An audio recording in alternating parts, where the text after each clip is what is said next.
It's my honor and privilege to introduce Dr. Mike Morris, Professor of Practice at Notre Dame University. He just flew in from South Africa.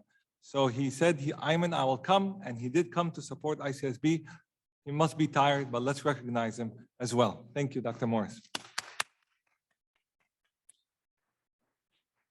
Thank you, Ayman. I'd like to talk about the revolution in a different context. Over 43 million Americans, or about 14% of the population, live in poverty, and many more live at the margin.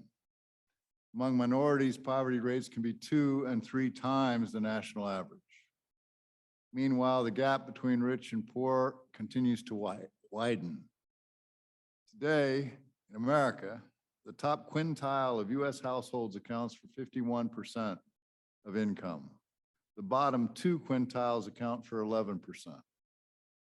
Among policymakers, poverty has been a major focus for many decades. Today, government at all levels of the U.S. spends over $1 trillion a year in cash, food, housing, medical care, and other assistance to low-income Americans. Yet poverty rates have not meaningfully been reduced in the United States since President Johnson declared the war on poverty in 1964. We're providing a critical lifeline, but we are not moving large numbers of people out of poverty. Missing from most discussions about poverty is the potential for the poor to create their own jobs and futures through entrepreneurship. This is an emerging area of study, with much of the research focused on developing economies. In the US, the entrepreneurship emphasis is on the high-growth startups such as Amazon, Uber, and SpaceX. Yet the vast majority of new ventures in our country are simple lifestyle and survival ventures. They provide a living, and potentially a good living, for those who launch these ventures, and can be a viable alternative for those in poverty. Further, these ventures pay taxes and are deeply embedded in their local communities. Despite a severe lack of data, available evidence suggests a promising role for entrepreneurship in addressing poverty within the U.S. In one key study, the entrepreneurship rate was estimated among the poor in each U.S. state. Results indicate that those with the highest rates of entrepreneurship demonstrated the largest reductions in poverty over a 6-year period, while lower rates of entrepreneurship corresponded to increases in poverty. More specifically, for every 1% increase in the rate of entrepreneurship, there's a 2% decline in poverty. Separately, the Aspen Institute followed a large sample of low-income entrepreneurs for 5 years. They found that 72% of these individuals increased household income an average of $8,484, enough to move 53% of them out of poverty. The challenge is not to help those in poverty start more ventures. There is ample motivation for entrepreneurship amongst the poor. The challenge is to help them overcome what we call the commodity trap, where they start ventures that cannot generate enough profit to change the entrepreneur's economic circumstances. Doing so requires that we rethink the kinds of support provided to these entrepreneurs, inventing a new kind of toolkit and intervention approach. Our research suggests that those in poverty face 4 major liabilities beyond those faced by all entrepreneurs.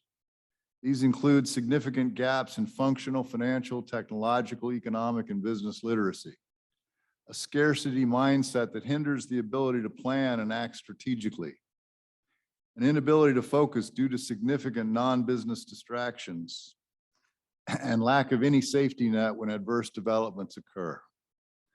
The approach to assisting these entrepreneurs must be designed in ways that directly address these liabilities. Public policy can play an important role in fostering the creation of sustainable enterprises by those in poverty. The key is a coordinated mix of policies at 2 levels: support directed at low-income entrepreneurs and support directed at expanding entrepreneurial ecosystems in local communities.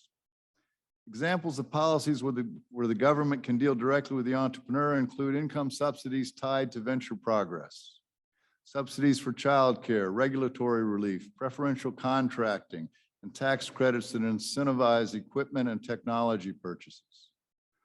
Among the initiatives involving local intermediaries are funding for new types of microcredit schemes through community development financial institutions, vouchers to pay service providers and fund the costs of part-time employees through the first 2 years of a venture, support for literacy programs that are connected to the venture creation context, and mentor-protege programs connecting the poor poverty entrepreneur to established businesses.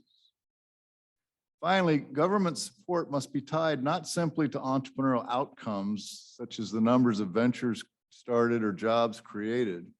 We must instead focus on rewarding the progress a low-income entrepreneur makes in successfully accomplishing the many dozens of activity steps involved in the journey from business idea to sustainable venture.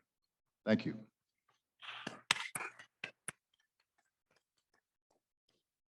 Dr. Mike Morris, ISEPC would like to recognize you for all the work you have done throughout the years in supporting entrepreneurs, micro and small medium enterprise.